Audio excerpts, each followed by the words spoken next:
लोगों को चाहिए कि मेरे नबी के हुक्म की मुखालफत करने से बचें, वरना वो फितनों में मुब्तला होंगे या दर्दनाक अजाब में गिरफ्तार होंगे। ये अल्लाह ताला की तरफ से पहले से तंबीह की गई है। हुजूर की मुखालफत करोगे, नबी पाक सल्लल्लाहु ताला अलैहि वसल्लम की तालीमात को छोड़ोगे तो फितनों में मुब्तला होगे, बहुत सारी आजमाइशें आएंगी।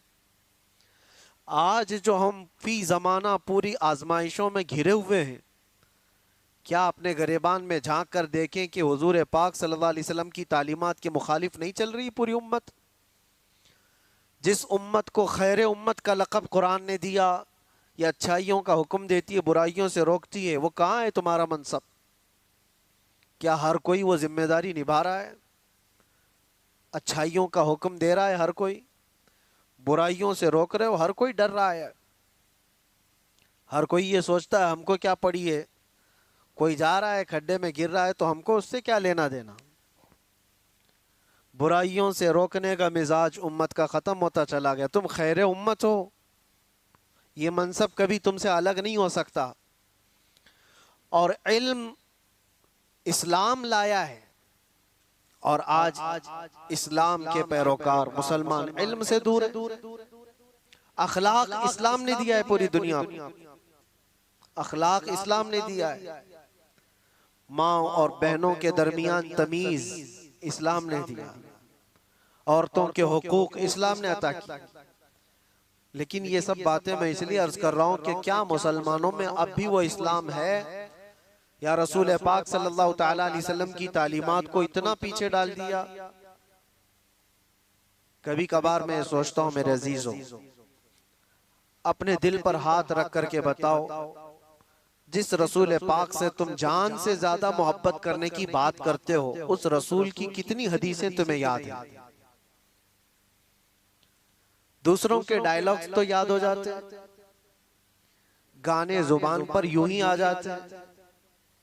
वो इसलिए नहीं कि तुम गाने रट्टा मार के याद करते हो, सुन सुन के ही याद होते हैं, चलते फिरते लग जाते हैं, याद होते हैं। किसी के डायलॉग्स बहुत ज्यादा इधर उधर वायरल होते हैं, वो याद हो जाते हैं।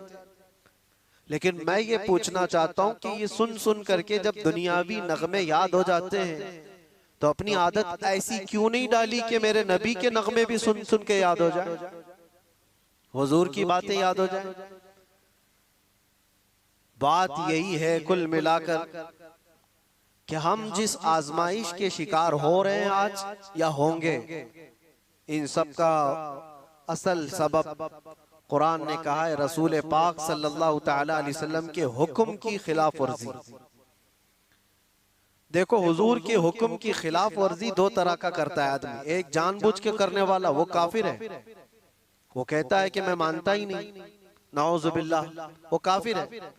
लेकिन एक अनजाने में करता है, वो हुजूर से मोहब्बत तो करता है, लेकिन नफ्स कभी गालिब है, शैतान कभी गालिब है, सुस्ती कभी गालिब है, जिसकी वजह से इन अहकाम को अमल नहीं कर पाता। लेकिन नुकसान वो भी उठाएगा, वो भी उठाएगा।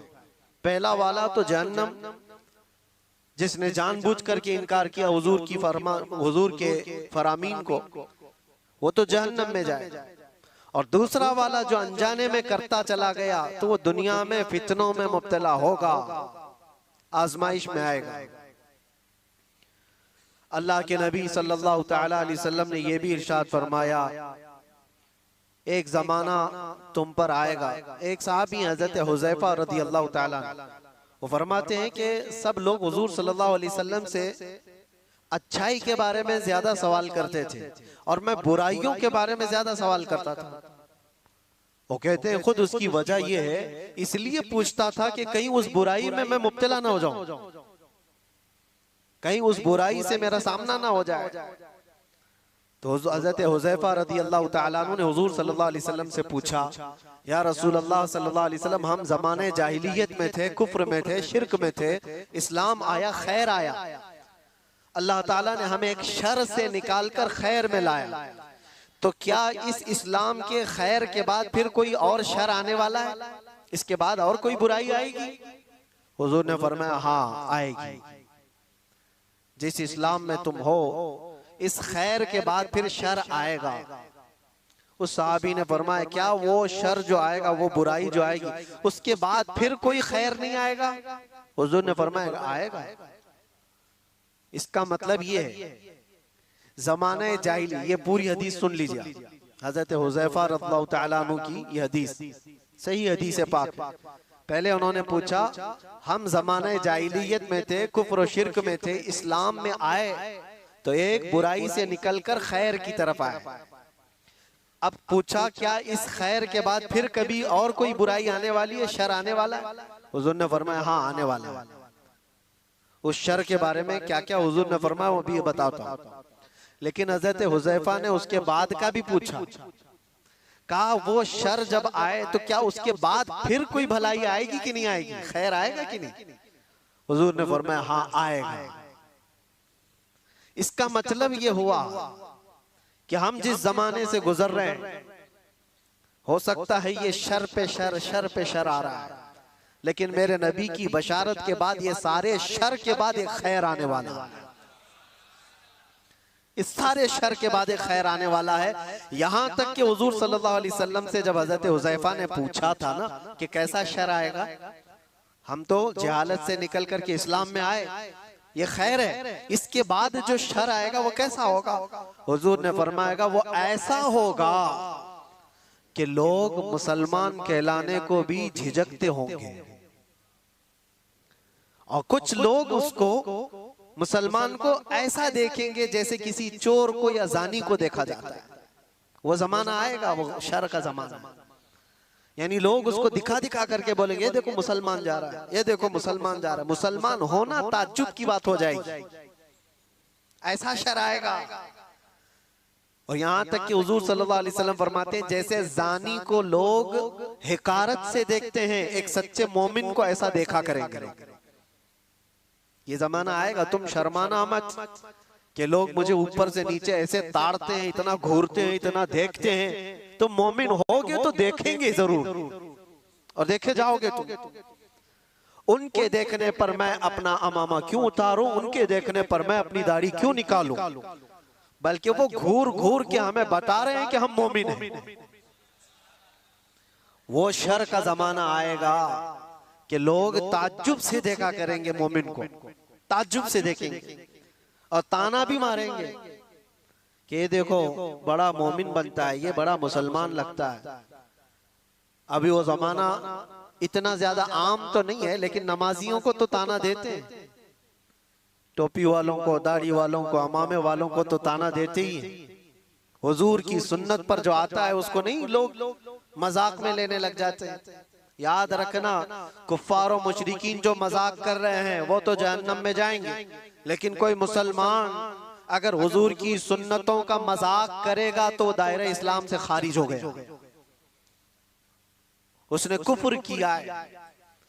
हुजूर पाक सल्लल्लाहु तआला अलैहि वसल्लम की सुन्नत को हल्का जानना कुफ्र है। अब सुनो, इतना ही नहीं, उस शर के बारे में हजरत हुज़ैफा ने जो पूछा था, ये खैर के बाद जो शर आएगा, बुराई आएगी, वो क्या क्या होगी? हुजूर ने फरमाया ऐसा होगा कि हथेली पर अंगारा लेकर खड़ा होना आसान होगा, मुसलमान बन करके रहना और मुश्किल। मफहूम हदीस बता रहा हूं, ईमान पर कायम रहना इतना मुश्किल हो जाएगा, हथेली पे जैसे अंगारा लेकर खड़ा होना मुश्किल है। ऐसा ही है आज। अमानत के साथ बरकरार रहना, नजरों की हिफाजत के साथ कायम रह जाना, हुजूर की सच्ची मोहब्बत, अकीदत और उनकी उल्फत के साथ इस जमाने में जी लेना, अपने हथेली पे अंगारा रखने से कम नहीं है। ये कम नहीं है मेरे अजीजों, बड़ी आजमाइशें होती हैं। लोग नारे लगा करके समझते हैं कि आसान है। हाँ, शायर ने ये कहा था, ये शहादत गहे उल्फत में है कदम रखना। लोग आसान समझते हैं मुसलमान होना, कदम कदम पर शहादतें, कुर्बानियां हैं। अब सुनो एक और हदीस, यहां तक तुम परेशान हो चुके होंगे, इतने परेशान हो चुके होंगे कि कभी कब्रिस्तान की तरफ से गुजर रहे होंगे तो हुजूर फरमाते तुम कब्रों वालों को देख करके ये तमन्ना करोगे काश उसकी जगह मैं होता तो अच्छा होता, क्योंकि वो फितनों से बचकर चला गया, हमसे पहले चला गया, अब महफूज सोया है और हम रोजाना एक नए फितने का मुकाबला कर रहे हैं। ये कैफियत आएगी ईमान वालों पर। और इतना ही नहीं, और आगे अल्लाह के नबी सल्लल्लाहु तआला अलैहि वसल्लम फरमाते हैं मोमिनों पर जो शर का जमाना आएगा वो ऐसा होगा कि पूरी दुनिया में कुरान के सिर्फ लफ्ज बाकी रह जाएंगे, कुरान नहीं रहेगा, लफ्ज बाकी रह जाएंगे। और मुसलमानों में नमाजों से दूरी, ये सारी चीजें आ जाएंगी, कुरान तक इनके बीच में नहीं रहेगा, कुरान के लफ्ज रह जाएंगे। का मतलब यही है कि कुरान तो मौजूद है लेकिन कितनों के पास है। पास में होने का मतलब ये नहीं है कि पुट्ठे वाला पेपर वाला कुरान वो तो गले में भी लटका करके घूमो, उससे क्या होना है। जब कुरान ना पढ़ना आता है, ना समझ आती है और ना अमल करना आता है, तो क्या ये आज हालत नहीं है। कुरान कितने के पास, कितने लोगों के पास। मुझे अजीब वो मज़हका लगता है, लोग कव्वालियों में तो झूमते हैं और कुरान की तिलावत होती है तो इन्हें कुछ नहीं असर होता। उनको तो लगता है कब खत्म हो रही है, किरात कितनी लंबी कर रहे हैं मौलाना साहब, नमाज में लंबी किरात हो रही है। कुरान अल्लाह का कलाम है, तुम्हें समझ में आ रहा होता तो तुमको पता ही नहीं चलता कि रकात कब हो रही है। इक्का दुक्का जिसको कुरान होता होगा। तो अल्लाह के नबी सल्लल्लाहु अलैहि वसल्लम ने फरमाया एक जमाना इन पर आएगा कि इनके पास कुरान ही नहीं होगा। तो सहाबा डर गए, इतना शर आएगा इनके पास।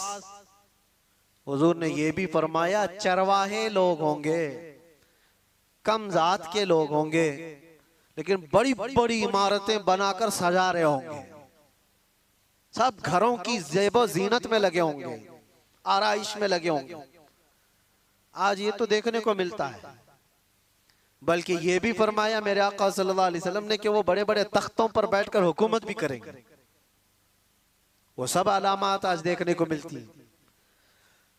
हर छोटा बड़ा, बड़े लोगों की बात तो अलग है, एक छोटा सा आदमी भी आज सब इस ज़ेबो ज़ीनत में लगा हुआ है। मस्जिदें सजा दी जाएंगी और उसमें नमाजी नहीं रहेंगे। सब मस्जिदें मार्बल की हैं, सब मस्जिदों में कालीन है, तकरीबन मस्जिदों में एसी है, सब आरामदेह चीजें सब, लेकिन सजदा करने वालों के लिए मस्जिदें ढूंढ रही नहीं है। ये वो जमाना आएगा। नबी पाक ने जब ये फरमाया तो सहाबा इकराम रिदवानुल्लाह ताला अलैहिम मजमाइन जो सवाल कर रहे थे, अब जाहिर सी बात है, अब मैंने इतनी अलामतें जो बताई, डर और खौफ लग रहा है कि नहीं लग रहा है? डर और खौफ है कि नहीं? क्या ऐसा जमाना आएगा कि लोग हमको मोमिन होने पर ताना देंगे? और इतना ही नहीं, हुजूर ने यह भी फरमाया कत्ले आम बढ़ जाएगा, हरज बढ़ेगा। लालच की बुनियाद पर 100 लोग होंगे तो 99 कत्ल हो जाएंगे, एक बच जाएगा। इतने ज्यादा कत्ले आम, मौतें ज्यादा होने लग जाएंगी। अब ये सब था जो शर का जमाना है। तो हजरत हुज़ैफा ने फरमाया या रसूल अल्लाह सल्लल्लाहु अलैहि वसल्लम, उस शर के बाद कोई खैर आएगा कि नहीं आएगा? हुजूर ने फरमाया हाँ आएगा। जब पूरी दुनिया में इस तरह का जुल्म आम हो जाएगा, अल्लाह इमाम मेहदी को पैदा फरमाएगा। ये खैर का जमाना होगा, ये खैर का जमाना होगा। हुजूर अकरम सल्लल्लाहु अलैहि वसल्लम फरमाते हैं फिर मेहदी को अल्लाह पैदा फरमाएगा और मेहदी पूरी उम्मत को जमा करेगा और पूरी दुनिया में सिर्फ एक कलमा गूंजेगा, ला इलाहा इल्लल्लाह मुहम्मदुर रसूलुल्लाह सल्लल्लाहु अलैहि वसल्लम।